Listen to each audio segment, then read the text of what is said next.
So for today, i-unbox pala natin yung pinadala sa ating package ni MOZA, which is yung MOZA R5 Pro tracking bundle na kaka-release lang itong July 28, 2026.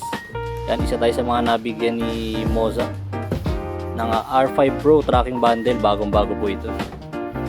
Ito na po yung mga inclusion sa box package na binigay sa atin ni MOZA. Meron na siyang MOZA stickers, ayan, nandiyan na po sa loob yan. Warranty card at user manual as well. Yan, marami siyang stickers na binigay. Maraming freebies na stickers si MOZA. Pwedeng idikit sa wheel. Ito naman yung TSW na track wheel niya na may 400mm diameter. Yan, napaka-premium, napaka-quality po niya. Talagang feel na feel mo yung pagmamaneho ng truck, mga buses. Napakarami rin niyang buttons for immersive control. Umiilaw din po yan, RGB rin button niya. Tapos RPM LED light. Yan yung nasa gitna, RPM LED light yan. Customizable yan. Pwede mong iba-ibahin ng kulay.